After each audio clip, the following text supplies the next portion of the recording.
എല്ലാവരും സുഖമായിട്ടിരിക്കുന്നോ? അപ്പം നല്ലൊരു ദിവസം ഇന്ന് മാത്രമല്ല എന്നും എല്ലാവർക്കും നല്ല ദിവസം ആകട്ടെ എന്ന് ആശംസിച്ചുകൊണ്ട് പുതിയൊരു വീഡിയോയിലേക്ക് സ്വാഗതം ചെയ്യുന്നു. അപ്പോൾ സാധാരണ നമ്മളിടുന്ന വീഡിയോസൊക്കെ മുതിർന്നവർക്ക് വേണ്ടിയിട്ടുള്ളതാണ്. പക്ഷേ ഇന്ന് മുതിർന്നവർക്കും കുട്ടികൾക്കും ഒരുപോലെ കാണുന്നതിന് വേണ്ടിയിട്ടാണ് ഈ ഒരു വീഡിയോ ഇടുന്നത്. അപ്പോൾ ഇത് വീഡിയോസ് കണ്ടു തുടങ്ങിയപ്പോഴേ സ്ഥലം ഏതാണെന്ന് ഏകദേശം മനസ്സിലായിട്ടുണ്ടാവും. നമ്മുടെ കൊല്ലം ആശ്രമത്തുള്ള ചിൽഡ്രൻസ് പാർക്കിൻ്റെ കുറേ കാഴ്ചകളും വിശേഷങ്ങളും ഒക്കെയാണ് ഇന്നത്തെ വീഡിയോയിൽ ഉൾപ്പെടുത്തിയിരിക്കുന്നത്. അപ്പോൾ എല്ലാവരും വീഡിയോ കാണണം. സബ്സ്ക്രൈബ് ചെയ്യാത്തവർ സബ്സ്ക്രൈബ് ചെയ്ത് സപ്പോർട്ട് ചെയ്യണം, കമൻറ്റ് ചെയ്യണം, ലൈക്ക് ചെയ്യണം. ഓക്കെ, അപ്പോൾ നമുക്ക് വീഡിയോയിലേക്ക് പോകാം. നമ്മുടെ ചിൽഡ്രൻസ് പാർക്കിൻ്റെ പാർക്കിംഗ് ഏരിയ ആണിത് കേട്ടോ. അപ്പം ശരിക്കും വണ്ടികൾ പാർക്ക് ചെയ്യാനുള്ള സ്പേസ് ഉണ്ട്. അപ്പം നല്ല ബ്യൂട്ടിഫുൾ ആയിട്ടുള്ള ഒരു എൻട്രൻസ് ആണ് കേട്ടോ. വാഗമരവും നല്ല അടിപൊളി കളർഫുൾ ആയിട്ടുള്ള പൂക്കളും ഒക്കെ ഉള്ളത്. പക്ഷെ ഒരേ ഒരു പ്രശ്നം എന്ന് പറയുന്നത് ഇതാണ് കേട്ടോ. അപ്പോൾ ആ ഏരിയയുടെ നല്ല സ്പേസ് ഒക്കെ ഉണ്ട്, നല്ല സ്പേഷ്യസ് ആയിട്ടുള്ള ഒരു ഏരിയ ആണ്. പക്ഷേ നിറയെ പട്ടികളാണ്. പട്ടികളെന്ന് വെച്ച് കഴിഞ്ഞാലുണ്ടല്ലോ നല്ല തടിച്ച് കൊഴുത്ത പട്ടികളാണ്, കണ്ടാൽ തന്നെ പേടിയാവും.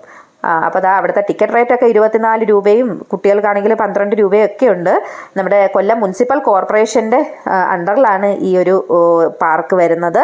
അപ്പോൾ ഈ പാർക്ക് നമ്മുടെ കൊല്ലം പിക്നിക് വില്ലേജിൻ്റെ ഭാഗമായിട്ടുള്ളതാണ്. പിക്നിക് വില്ലേജ് ഞാനിപ്പോൾ ഈ അടുത്ത സമയത്താണ് അതിനെപ്പറ്റി കേൾക്കുന്നത്. നമ്മുടെ അഷ്ടമുടി കായലും ആശ്രാമം ഗ്രൗണ്ടും അഡ്വഞ്ചർ പാർക്കും ചിൽഡ്രൻസ് പാർക്കും എല്ലാം കൂടെ ചേർന്നിട്ടാണ് ഈ പിക്നിക് വില്ലേജ് എന്ന് പറയുന്നത്. അപ്പോൾ അതിൻ്റെ ഭാഗമായിട്ടുള്ളതാണ് നമ്മുടെ ചിൽഡ്രൻസ് പാർക്കും. അപ്പോൾ കണ്ടോ, കയറി ചെല്ലുമ്പോഴത്തന്നെ നിറയെ മരങ്ങൾ, നല്ല നമ്മുടെ കുട്ടികൾക്ക് മാത്രമല്ല കേട്ടോ, മുതിർന്നവർക്ക് ഇവിടെ വന്നിരുന്നു കഴിഞ്ഞാൽ നല്ലൊരു പീസ്ഫുൾ ആയിട്ടുള്ളൊരു അറ്റ്മോസ്ഫിയറാണ് ഇവിടെ ഉള്ളത്.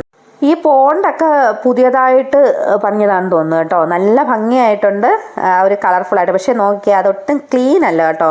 ഇവിടെയും ഈ ഒരു പട്ടിശല്യം ഉണ്ട് കേട്ടോ. നമുക്ക് സാധാരണ ഒരു ചിൽഡ്രൻസ് പാർക്കിൽ നമ്മൾ കുഞ്ഞുങ്ങളെ കൊണ്ടുപോകുന്നത് എന്തിനാ? അവർ കുഞ്ഞുങ്ങൾ ഫ്രീ ആയിട്ട് പോകാൻ, അവരെ നമ്മളിങ്ങനെ പിടിച്ചു വെക്കാതെ എൻജോയ് ചെയ്യാൻ വേണ്ടിയിട്ടല്ലേ. പക്ഷേ ഇവിടുത്തെ ഒരു പ്രശ്നം എന്ന് വെച്ചാൽ നിറയെ പട്ടികളാണ്. പക്ഷേ ഈ പോണ്ടും അത്ര ക്ലീൻ ഒന്നും അല്ല കേട്ടോ. ദൂരെ നിന്ന് നോക്കുമ്പോഴത്തേനും നല്ല ഭംഗിയുണ്ട്. അവിടെ ബർത്ത്ഡേ സെലിബ്രേഷൻസ് ഒക്കെ നടത്താറുണ്ടെന്ന് തോന്നുന്നു കേട്ടോ. ഞങ്ങൾ വന്നപ്പോഴത്തേനും ഇവിടെ ഇങ്ങനെ ഒരു ചെറിയ ഡെക്കറേഷനൊക്കെ കാണും. നല്ല കാറ്റടിക്കുന്നുണ്ട് ആ ഒരു ഫ്ലവർ വൈസ് താഴോട്ട് പോയത്. അപ്പോൾ ഞങ്ങളിങ്ങനെ പ്രകൃതി ഭംഗിയൊക്കെ നോക്കി പതുക്കെ ഇങ്ങനെ നടന്നു പോകുമായിരുന്നേ. ബാമ്പു രണ്ട് സൈഡിലും നമ്മുടെ മുള വെച്ച് പിടിപ്പിച്ചിട്ട് ഇങ്ങനെ ഒരു ആർച്ച് പോലെ വന്ന് കിടക്കുകയാണ് കേട്ടോ. പിന്നെ കുട്ടികളൊക്കെ വേണ്ടേ സൈക്കിൾ ചവിടുന്നത്, ഇതൊക്കെ ഇത് കണ്ടോ, ട്രാഫിക് ലൈറ്റ് കണക്ക് വെച്ചിരിക്കുന്നത്. ഈ ഒരു പാർക്കിൻ്റെ മറ്റൊരു പേരാണ് ചിൽഡ്രൻസ് ട്രാഫിക് പാർക്കെന്നും ഉണ്ട്. ചിൽഡ്രൻസ് ട്രാഫിക് പാർക്കെന്നും ഈ ഒരു പാർക്കിന് പേരുണ്ട്. കാരണം എന്ന് വെച്ച് കഴിഞ്ഞാൽ ഇവിടെ കുഞ്ഞുങ്ങളെ ആ ഒരു ട്രാഫിക് നിയമങ്ങളൊക്കെ പഠിക്കുന്നതിന് വേണ്ടിയിട്ടുള്ള ഒരു ഉദ്ദേശമായിരിക്കാം. അപ്പോൾ സൈക്ലിങ്ങിന് വേണ്ടിയിട്ടും മറ്റേ ടോയ് കാറൊക്കെ ഇല്ല, അതിൻ്റെയൊക്കെ വേണ്ടിയിട്ടുള്ള സെറ്റപ്പുകളൊക്കെ ചെയ്തിട്ടുണ്ട്. പക്ഷേ അവിടെയൊന്നും അത് കാണാൻ പറ്റിയില്ല, എത്രത്തോളം അതൊക്കെ ഉപയോഗപ്രദമാകുന്നു അറിയില്ല. പിന്നീട് നമ്മൾ ആ ഒരു പ്ലേ ഏരിയയിലേക്ക് പോവാണ് കേട്ടോ. ആ എൻട്രൻസിൻ്റെ അവിടെ ഒരു ചെറിയ ഗാർഡനും ഒരു നല്ലൊരു വെൽക്കമിങ് ആയിട്ടുള്ള ഒരു എൻവയോൺമെൻ്റ് ആണ് ഇവിടെ. അപ്പോൾ ഇവിടെ ഒരു പ്രോഗ്രാം ഒക്കെ നടത്തുന്നതിന് വേണ്ടിയിട്ടുള്ള സ്റ്റേജും ഒരു ഗാലറിയും ഒക്കെ ഉണ്ട് കേട്ടോ. പക്ഷേ ഇവിടെയൊന്നും പ്രോഗ്രാം നടക്കുന്നതായിട്ട് എനിക്ക് ഫീൽ ചെയ്യുന്നില്ല. അത്ര ക്ലീനായിട്ടൊന്നും കിടക്കുമല്ല. അപ്പോൾ അത് ഉപയോഗിക്കാത്ത രീതിയിലാണ് കിടക്കുന്നത്. പിന്നെ മെയിനായിട്ട് ഇവിടെ കാണാൻ സാധിച്ചത് ആദ്യമേ മൊത്തം പലതരത്തിലുള്ള സ്ലൈഡറാണ് കേട്ടോ. ഈ സ്ലൈഡറിലൊന്നും വലുതായിട്ട് റിനോവേഷനൊന്നും ചെയ്തതായിട്ട് നമുക്ക് ഫീൽ ചെയ്യുന്നില്ല. ഇവിടെ ശിവ വരുന്നത് തന്നെ ഈ സ്ലൈഡറുകളിലൊക്കെ കയറുന്നതിന് വേണ്ടിയിട്ടാണ്. കുറച്ച് നല്ല പൊക്കമുള്ള സ്ലൈഡറൊക്കെ ഉണ്ട് കേട്ടോ. അപ്പോൾ അവൻ്റെ കുരുത്തക്കേടുകളൊക്കെ മാക്സിമം അവൻ കാണിക്കുന്നത് ഇവിടെ ഈ സ്ഥലത്ത് വരുമ്പോഴത്തേനാണ്. ഒരു കുരുത്തക്കേട് കാണിച്ചു തരാം. എന്തോ എന്നാ ബാ,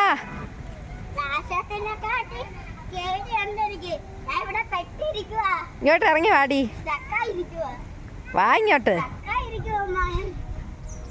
വാ. തെള്ളണോ? ഇങ്ങോട്ട് ഇറങ്ങി വാ ശിവ.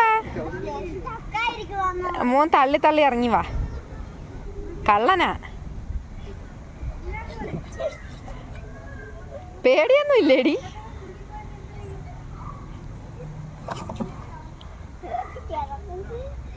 ശരിക്കും അവനിങ്ങനെയൊക്കെ തമാശയായിട്ട് കാണിക്കുമെങ്കിലും ഉണ്ടല്ലോ, അവൻ ഈ അതിനകത്തിരുന്ന് വിളിക്കുമ്പോഴൊക്കെ നമുക്ക് പേടിയാണ്. ഇതിൻ്റെ അകത്ത് എന്തെങ്കിലും കയറി ഇരിക്കുമോ, അതോ ഇനി സ്റ്റക്കായിട്ട് അങ്ങനെ ഇരിക്കുമെന്നൊക്കെ എനിക്കെന്തോ പേടി. അതെല്ലാം അമ്മമാർക്കും ഉണ്ടാവുമല്ലേ. എത്ര സേഫാണെങ്കിലും നമ്മുടെ കുഞ്ഞുങ്ങൾ ഇങ്ങനെ ഒരു നിമിഷം നമ്മുടെ കണ്ണിൽ നിന്ന് കാണാതെ വരുമ്പോഴത്തേനും നമുക്കൊരു ഭയം ഉണ്ടാവുമല്ലോ. അപ്പോൾ അതുപോലെ എനിക്കുണ്ട് കേട്ടോ.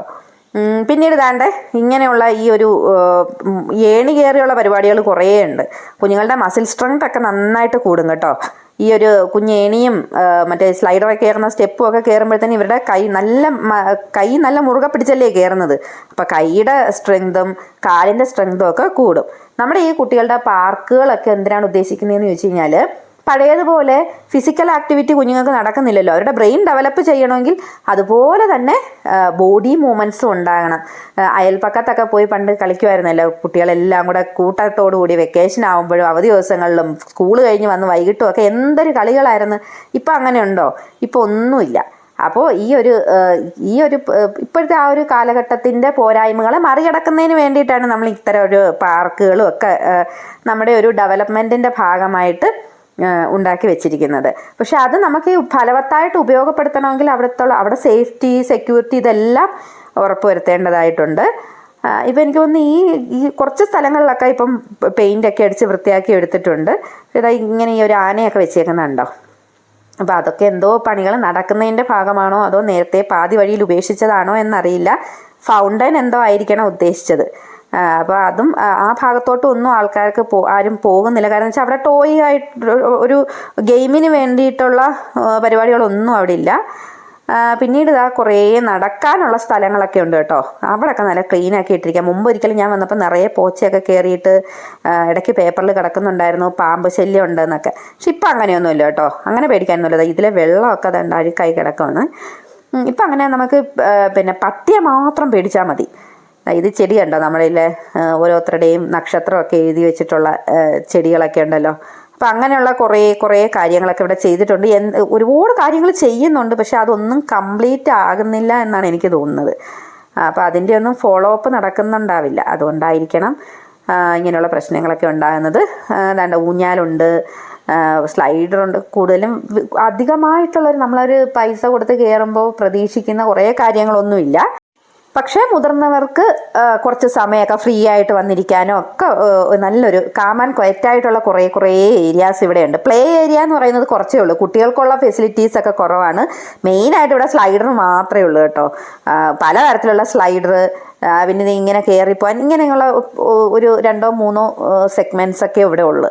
അപ്പോൾ ബാക്കിയുള്ള ഏരിയയിലൊക്കെ നമുക്ക് മുതിർന്നവർക്കാണെങ്കിൽ ഒന്ന് നടക്കാൻ ഒരു ഈവനിങ് വാക്കിന് പറ്റിയ ഫെസിലിറ്റി ഉണ്ട്.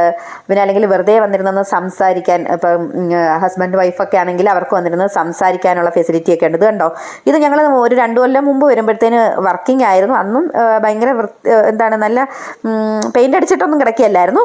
ഇപ്പോൾ ഈ കിടക്കുന്ന കണക്കൊക്കെ ആയിരുന്നു. പക്ഷെ അന്നത് വർക്ക് ചെയ്യുന്നുണ്ടായിരുന്നു. പിന്നെ ഒരു ട്രെയിനുണ്ട് കേട്ടോ. ശിവയുടെ കുഞ്ഞു പരുവത്തിൽ ഞങ്ങൾ വന്നപ്പോൾ ശിവ ഈ ഒരു ട്രെയിനിലൊക്കെ കയറ്റി ഇരുത്തിയിട്ടുണ്ടായിരുന്നു. ഇപ്പോൾ ഇത് വർക്ക് ചെയ്യുന്നുണ്ടോ എന്നുള്ളത് എനിക്കൊരു സംശയം ഉണ്ടായിരുന്നു. അപ്പോൾ ഇതിൻ്റെ റേറ്റ് എന്ന് പറയുന്നത് 24 രൂപയാണ്. അപ്പോൾ നമ്മൾ പുറത്തുനിന്ന് ഈ 24 രൂപയും 12 രൂപ കുട്ടികൾക്കൊക്കെ കൊടുത്ത് കയറി വരുന്നതെന്ന് വെച്ച് കഴിഞ്ഞാൽ ഈ ഒരു സ്ലൈഡറിൻ്റെ ഒരു ഉപയോഗം മാത്രമേ നമുക്കവിടെ കുട്ടികൾക്ക് വരുന്നുള്ളൂ. ബാക്കി ഇതുപോലെയുള്ള സാധനങ്ങളിലൊക്കെ കയറണമെങ്കിൽ സെപ്പറേറ്റ് നമ്മൾ എല്ലായിടത്തും 24 രൂപ നമ്മൾ സെപ്പറേറ്റ് കൊടുത്ത് വേണം കുഞ്ഞുങ്ങളെ കയറ്റാനായിട്ട്. ഇതിപ്പോൾ ഞങ്ങൾ കുറച്ച് നേരത്തെ ആയിരുന്നു ചെന്നത്. ഇപ്പോൾ ഒരു 4 മണിയൊക്കെ ആയപ്പോഴാണ് ഞങ്ങളവിടെ ചെന്നത്. അതുകൊണ്ട് അധികം ആളൊന്നും ഇല്ലായിരുന്നു. നല്ല വെയിലും ഉണ്ട് കേട്ടോ. ആ ഒരു സമയത്ത് ചെല്ലുമ്പോഴത്തേനും നമുക്ക് നല്ല വെയിലുണ്ട്. ഈ വെയിലും ചൂടും ഒന്നും നമ്മുടെ കളിക്കുട്ടന്മാരെ ഇതൊന്നും ബാധിക്കുന്നില്ല കേട്ടോ. അവർ ഓടി ഓരോ സ്ലൈഡറിലും മാറി കയറുവാണ് കേട്ടോ. അപ്പം അത് കൂടാതെ തന്നെ ഞാൻ നേരത്തെ പറഞ്ഞിരുന്നില്ലേ, നിറയെ മരങ്ങളുണ്ട്. ആ മരത്തിൻ്റെ ഒക്കെ ചുറ്റും നമുക്ക് ഇരിക്കാനും ഊഞ്ഞാലാടാനും ഒക്കെ ഉള്ള സംഗതികളൊക്കെ സെറ്റ് ചെയ്തിട്ടിട്ടുണ്ട്.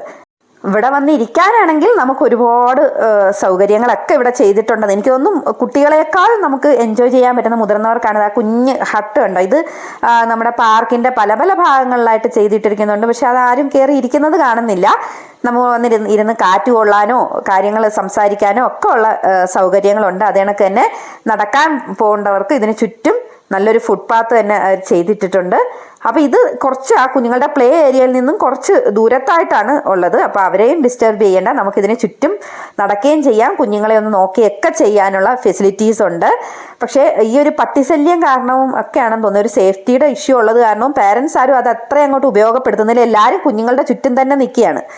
അപ്പോൾ പണ്ടൊക്കെ ഞാൻ ഇവിടെ വരുമ്പോഴത്തേനുണ്ടല്ലോ, നമുക്ക് ഇവിടെയൊന്നും എൻ്റെ ചെറിയ പരുവത്തിലാണ്. അന്നൊക്കെ നമ്മൾ വല്ലപ്പോഴുമാണ് വരുന്നത്. ഇന്നത്തെ കണക്ക് ഇടയ്ക്കിടയ്ക്കൊന്നും ചിൽഡ്രൻസ് പാർക്കിൽ പോകുന്ന പരിപാടികളില്ലല്ലോ. അപ്പോൾ അന്നൊക്കെ വന്നിട്ടുള്ളപ്പോൾ ഇവിടെ നിറയെ ആളാണ് കേട്ടോ. സൺഡേ ഒന്നും ഇതിനകത്ത് അടുക്കാനേ പറ്റത്തില്ല, അത്രയ്ക്കും ആൾക്കാരിവിടെ ഉണ്ടാവും. ഈ ന്യൂക്ലിയർ ഫാമിലിയിലൊക്കെ ജീവിക്കുന്ന കുഞ്ഞുങ്ങൾക്ക് ഷെയർ ചെയ്യാനോ അഡ്ജസ്റ്റ് ചെയ്യാനോ ഒരാൾക്ക് വേണ്ടി വെയിറ്റ് ചെയ്യാനോ ഒന്നുമുള്ള ക്ഷമ കാണത്തില്ല. പക്ഷെ ഇവിടെ വരുമ്പോൾ ഉണ്ടല്ലോ, നമുക്ക് എന്ത് അഡ്ജസ്റ്റിംഗ് ആണ് നമ്മുടെ കുട്ടികളെന്ന് മനസ്സിലാവും. സ്ലൈഡറിൽ കയറുന്നതിന് വേണ്ടിയിട്ട് അവരുടെ ടേണിനായി കാത്തു നിൽക്കുക, മറ്റുള്ളവർ കളിക്കുന്നത് കണ്ട് എൻജോയ് ചെയ്യുക, ഇതൊക്കെ നമുക്ക് നമ്മുടെ കുഞ്ഞുങ്ങളിൽ ഒബ്സർവ് ചെയ്യാനായിട്ട് പറ്റും. നമ്മുടെ മൊബൈൽ ഉപയോഗം അമിതമായിട്ട് ഉണ്ടായി തുടങ്ങിയപ്പോൾ തൊട്ടുള്ളൊരു പ്രശ്നമാണ് ക്ഷമ വരാത്തത്. നമ്മളിപ്പോൾ എന്തെങ്കിലും ഒരു സാധനം നമുക്ക് വാങ്ങണമെന്ന് തോന്നി അപ്പോഴേ നമ്മൾ ഓൺലൈൻ സാധനം വാങ്ങിക്കഴിഞ്ഞു. ഇപ്പോൾ ഒരു ഷോർട്സോ റീലോ നമുക്ക് കണ്ടിട്ട് അത്ര ഇഷ്ടപ്പെടുന്നില്ല എങ്കിൽ ഉടനെ നമ്മൾ സ്വൈപ്പ് ചെയ്ത് അടുത്തതിലേക്ക് പോവുക. അല്ലെങ്കിൽ ഒരു സിനിമയാണ് നമ്മൾ മൊബൈലിൽ കാണുന്നതെങ്കിൽ നമ്മൾ എന്താ ചെയ്യുന്നത്, അതിൻ്റെ ക്ലൈമാക്സ് എന്താണെന്നറിയാൻ ചിലപ്പം അത് അവസാനം പോയി അവസാനമുള്ള ക്ലൈമാക്സ് കണ്ടിട്ടായിരിക്കും തിരിച്ചു വന്ന് സിനിമ കാണുന്നത്. അല്ലെങ്കിൽ പോട്ടെ, വാട്സപ്പിൽ കേൾക്കുന്ന ഒരു വോയിസ് കുറച്ച് ലാഗായി പോയി കഴിഞ്ഞാൽ നമ്മൾ എന്ത് ചെയ്യും, സ്പീഡ് കൂട്ടിയിട്ടിട്ട് 1.5ലോ 2ലോ ഇട്ട് എങ്ങനെയെങ്കിലും ആ വോയിസ് കേട്ട് തീർക്കുകയാണ് ചെയ്യുന്നത്. നമുക്ക് തീരെ ക്ഷമയില്ലല്ലേ. അപ്പം നമ്മുടെ കുഞ്ഞുങ്ങൾ ക്ഷമാശീലം പഠിക്കണമെന്ന് നമുക്ക് വാശി പിടിക്കാൻ പറ്റുമോ? നമ്മൾ ചെയ്യുന്നതിനേക്കാൾ ഒരുപടി മുകളിലാണ് ഇപ്പോഴത്തെ ജനറേഷൻ ചെയ്യുന്നത്. അപ്പോൾ കുഞ്ഞുങ്ങളിൽ ഇത്തരം അഡ്ജസ്റ്റിംഗ് ആയിട്ടുള്ള ബിഹേവിയർ, കോമൺ ആയിട്ടുള്ള സ്പേസ് ഷെയർ ചെയ്യാൻ, അല്ലെങ്കിൽ ഇങ്ങനത്തുള്ള പ്ലേ ഏരിയാസ് ഷെയർ ചെയ്യാനൊക്കെ പഠിക്കണമെങ്കിൽ ഇങ്ങനത്തെയുള്ള ഈ പാർക്കുകളൊക്കെ നമുക്ക് അത്യാവശ്യമാണ് അല്ലേ. അപ്പോൾ ദേ നമ്മുടെ പാരൻസിനുമുള്ള ഫെസിലിറ്റീസാണ് ഇവിടെ ഏറ്റവും കൂടുതലുള്ളത് കേട്ടോ. ഞാൻ പലതവണ അത് പറഞ്ഞു, ഇരിക്കാനും നിൽക്കാനും നടക്കാനും ഒക്കെ വേണ്ടിയിട്ട് എല്ലാ സ്പേസും ഉണ്ട്. നമ്മുടെ ഇത് കണ്ടോ, കൊല്ലത്തിൻ്റെ തനതായ കശുവണ്ടിയാണ്. അപ്പം അത് പൂത്ത് കായ്ച്ചൊക്കെ വരുന്നുണ്ട് കേട്ടോ, നല്ല ഭംഗിയുണ്ട് കാണാനായിട്ട്. നമ്മുടെ കൊല്ലം സിറ്റിയുടെ നടുക്കാണ് ഈ പാർക്കെങ്കിലും ഉണ്ടല്ലോ. നമുക്ക് ഈ മരങ്ങളൊക്കെ ഉള്ളത് കൊണ്ടായിരിക്കും ഒരു ചെറിയ ഗ്രാമത്തിൽ വന്നൊരു ഫീലിംഗ് ആണ് കേട്ടോ എനിക്ക് ശരിക്കും ഉള്ളത്. നല്ല ചൂടുണ്ട്, നല്ല വെയിലുണ്ട്, പക്ഷെ അതൊന്നും നമുക്ക് ഇതിൻ്റെ അകത്ത് നിൽക്കുമ്പോൾ അറിയുന്നില്ല. കുഞ്ഞുങ്ങൾ കിടന്ന് ഓടി കളിക്കുകയൊക്കെ ചെയ്യുന്നുണ്ട്, അത് അവരൊക്കെ ആ ഒരു ഗെയിമിൻ്റെ ഇടയിൽ അങ്ങ് പോകുന്നുണ്ട്. ഇപ്പം മുതിർന്നവരൊക്കെ ആണെങ്കിലും അവർക്ക് ക്ഷമയോടുകൂടി ഇവിടെ നിൽക്കാൻ പറ്റുന്നത്. നമുക്ക് തീരെ ക്ഷമയില്ലാത്ത ആൾക്കാരാണല്ലോ. കുഞ്ഞുങ്ങൾ കളിക്കുമ്പോഴത്തേനും വാ പോകാമെന്ന് പറഞ്ഞ് പലരും വിളിക്കുന്നുണ്ട്. എങ്കിലും ഒരുവിധപ്പെട്ട പാരൻസ് ഒക്കെ ഈ ഒരു മരത്തിൻ്റെയൊക്കെ ചോട്ടിൽ വന്നിരുന്നിട്ട് ചെയ്യുന്നത് എന്താണെന്ന് ചോദിച്ചു കഴിഞ്ഞാൽ മൊബൈലിൽ കളി തന്നെയാണ് ചെയ്യുന്നത്. അവർക്ക് ആ കുഞ്ഞുങ്ങളുടെ കളികളൊന്നും എൻജോയ് ചെയ്യാൻ പറ്റുന്നില്ല. അപ്പോൾ അതേ നമ്മൾ നേരത്തെ കണ്ട ട്രെയിൻ ഉണ്ടല്ലോ, അത് ആക്റ്റീവായിട്ട് ഓടി തുടങ്ങിയിട്ടുണ്ട് കേട്ടോ. അപ്പോൾ ഇതിൽ ആൾക്കാർക്ക് കയറാൻ ഇത് വർക്കിംഗ് ആണ് എന്ന് ബോധ്യപ്പെടുത്താൻ വേണ്ടിയിട്ട് അവിടുത്തെ സ്റ്റാഫ് ചെയ്യുന്നതാണ്. പിന്നെ അതാണ് നമ്മുടെ ബൗൺസിങ് ബലൂൺ. ഇതാണല്ലോ ഇപ്പോഴത്തെ ട്രെൻഡ്. ഇതിപ്പോൾ റെഡിയാക്കി വെച്ചതാണ് കേട്ടോ. വൈകുന്നേരം നമ്മൾ വരുന്ന സമയത്ത് ഇതൊന്നും ഇല്ലായിരുന്നു. ഇതിപ്പോൾ കുറേ അധികം കുട്ടികൾ എത്തിയിട്ടുണ്ട്. അപ്പോഴും മാത്രമാണ് ഇതൊക്കെ ഒന്ന് ഓപ്പൺ ആയി വന്നത്. അപ്പോൾ ശിവയ്ക്ക് ഇതെന്ന് വെച്ച് കഴിഞ്ഞാൽ ഇത് എത്ര കളിച്ചാലും മതിയാവാത്തൊരു സാധനമാണ്. അപ്പോൾ നമ്മൾ ഇതിനകത്തും കയറണമെങ്കിൽ 24 രൂപ കൊടുത്താണ് നമ്മൾ കയറേണ്ടുന്നത് കേട്ടോ. അപ്പോൾ പോകാനായോ അമ്മയെ സമയമായോ എന്നൊക്കെ ശിവ വന്ന് ചോദിക്കുകയാണ്. അപ്പോൾ കുറച്ച് സമയം കൂടെ കളിക്കാനുണ്ടെന്ന് പറഞ്ഞപ്പോഴത്തേന് തിരിഞ്ഞ് ഓടി. ഇതിൻ്റെ അകത്ത് കിടന്ന് ഇവർ കളിക്കുന്ന കാണുമ്പോൾ ഉണ്ടല്ലോ, ഒരുപാട് കാലം മുമ്പേ പരിചയമുള്ള ഫ്രണ്ട്സാണ് ഇവരെന്നൊക്കെയാണ് നമുക്ക് തോന്നുന്നത്. അവർ പരസ്പരം സംസാരിക്കുന്നു, തമാശ പറയുന്നു, കളിയാക്കുന്നു, നിന്റെ പേരെന്താണ്, നീ ഏത് ക്ലാസ്സിലാണ് പഠിക്കുന്നത് എന്നൊക്കെ ചോദിക്കുമ്പോഴത്തേനുണ്ടല്ലോ അവിടെ സോഷ്യലൈസേഷൻ കൂടെയാണ് കുഞ്ഞുങ്ങൾ പഠിക്കുന്നത്. ഒരു സ്ട്രേഞ്ചേഴ്സിനോട് എങ്ങനെ ബിഹേവ് ചെയ്യണം, അവരോട് ഒരു ഹെസിറ്റേഷൻ ഇല്ലാതെ സംസാരിക്കുന്നത് എങ്ങനെയാണെന്നൊക്കെ കുഞ്ഞുങ്ങൾ പഠിക്കുന്നത് കൂടിയാണ് ഈ ഒരു പാർക്കിലൊക്കെ വരുമ്പോൾ നടക്കുന്നത്. അപ്പോൾ വേണ്ട നമ്മുടെ അടിപൊളിയായിട്ട് പെയിൻ്റൊക്കെ അടിച്ചിട്ടിരിക്കുന്ന തവളക്കുട്ടന്മാരും ഓടയും ചാടയും ഒക്കെ ചെയ്യുമെന്ന് അവിടുത്തെ സ്റ്റാഫ് ഒന്ന് നമ്മളെ കാണിച്ചു തരിക. അത് കണ്ടപ്പോഴത്തേന് 2-3 പേരൊക്കെ അതിൽ കയറിയിട്ടുണ്ട് കേട്ടോ. അപ്പോൾ ഒരുപാട് കുഞ്ഞുങ്ങൾക്കും അതിലൊക്കെ കയറണമെന്ന് ആഗ്രഹമുണ്ട്. ശിവയും 1-2 തവണയൊക്കെ അവിടെ വന്ന് കറങ്ങിയിട്ട് പോയി. സംഗതി എന്ന് വെച്ച് കഴിഞ്ഞാൽ 24 രൂപ ഇത് ഓരോത്തിനും നമ്മൾ കൊടുക്കണം. ഇത് അടിപൊളി ഹെലികോപ്റ്റർ കിടക്കുന്നുണ്ടോ. ഈ അടുത്ത സമയത്ത് എങ്ങാണ്ടോ മെയിൻ്റനൻസ് കഴിഞ്ഞ ഹെലികോപ്റ്റർ ആണെന്ന് തോന്നുന്നു കേട്ടോ. നല്ല പെയിൻറ്റിങ് ഒക്കെ നല്ല അടിപൊളിയായിട്ടിരിക്കുന്നു, ഒട്ടും ഫെയ്ഡ് ആയിട്ടില്ല. അപ്പം ഇത് വർക്ക് ചെയ്യുന്നതൊന്നും കണ്ടില്ല കേട്ടോ. അപ്പോൾ ശിവക്കുട്ട ഇതിൻ്റെ ചുറ്റും നടന്നിട്ട് അങ്കിളെ ഇതിനും വേറെ പൈസ വേണോ എന്നൊക്കെ ചോദിച്ച് നടക്കുക. വേറെ 2 റൈഡിലൊക്കെ കയറിയത് കാരണം ഇതിൽ ശിവയെ കയറ്റിയില്ല കേട്ടോ. അപ്പോൾ ശിവ ബാക്കിയുള്ളവർ കളിക്കുന്നതും ഒക്കെ നോക്കി. പിന്നെ വലിയ പരാതിയൊന്നുമില്ല കേട്ടോ. പൈസ കൊടുക്കണമെന്ന് പറഞ്ഞപ്പോഴത്തേന് എന്നാൽ പിന്നെ വേണ്ട അമ്മയെന്ന് പറഞ്ഞ് ഞങ്ങൾ തിരിച്ചു പോരുന്നു. അപ്പോൾ ഇവിടുത്തെ പവർ സപ്ലൈ അല്ല ഈ ഏരിയയിൽ നിന്നാണ് പോകുന്നത് കേട്ടോ. അപ്പോൾ സന്ധ്യ ആയപ്പോഴത്തേനും ശിവ ഒരുവിധം കുഴഞ്ഞ് എന്നാൽ പിന്നെ തിരിച്ചു പോയേക്കാന്ന് പറഞ്ഞ് ഞങ്ങൾ തിരിച്ചു പോവുകയാണ്. അപ്പോൾ ശിവയ്ക്ക് വെള്ളം മേടിക്കാനായിട്ട് മുകേഷ് ചേട്ടൻ കടയിലേക്ക് പോയേക്കുവാണ് കേട്ടോ. അപ്പോൾ ഈ കയറി വരുന്ന ആ ഒരു എൻട്രൻസിൽ തന്നെ ഒരു കടയുണ്ട്. അപ്പോൾ അല്ലാതെ നമുക്ക് വേറെ അകത്തൊക്കെ ആ പ്ലേ ഏരിയയിലൊന്നും കടകളൊന്നും ഇല്ല. അവിടെയൊക്കെ കെട്ടിയിട്ടിട്ടുണ്ട്, പക്ഷേ അവിടെങ്ങും ആൾക്കാരില്ലാത്തത് കൊണ്ടായിരിക്കും സെയിലൊന്നുമില്ല. അപ്പം നമ്മൾ തിരിച്ചു പോകുന്നത് നമ്മൾ ഏറ്റവും പ്രസിദ്ധമായ ആശ്രമം മൈതാനം വഴിയാണ് കേട്ടോ. 71 ഏക്കറുള്ള കേരളത്തിലെ ഏറ്റവും വലിയ ഓപ്പൺ ഗ്രൗണ്ടായ ആശ്രാമം മൈതാനമായിരുന്നു കേട്ടോ 1932 വരെ മദ്രാസ് പ്രസിഡൻസിയുടെ എയർപോർട്ട് എന്ന് പറയുന്നത്. അങ്ങനെ അതും കടന്ന് പള്ളിമുക്കിലെ പെനി ഐസ് ക്യാൻഡിയുടെ ഷോപ്പിൽ നിന്ന് കുറച്ച് ഐസ്ക്രീമും ഒക്കെ വാങ്ങിയിട്ടാണ് കേട്ടോ ഞങ്ങൾ പോയത്. ശിവയ്ക്ക് നല്ല ക്ഷീണമുണ്ട്, നല്ല ചാട്ടവും ബഹളമായിരുന്നല്ലോ. അപ്പം ഇത്രയേ ഉള്ളൂ നമ്മുടെ വീഡിയോ എല്ലാവർക്കും ഇഷ്ടമായെന്ന് കരുതുന്നു. അപ്പോൾ എല്ലാവരും സപ്പോർട്ട് ചെയ്യുമല്ലോ. താങ്ക്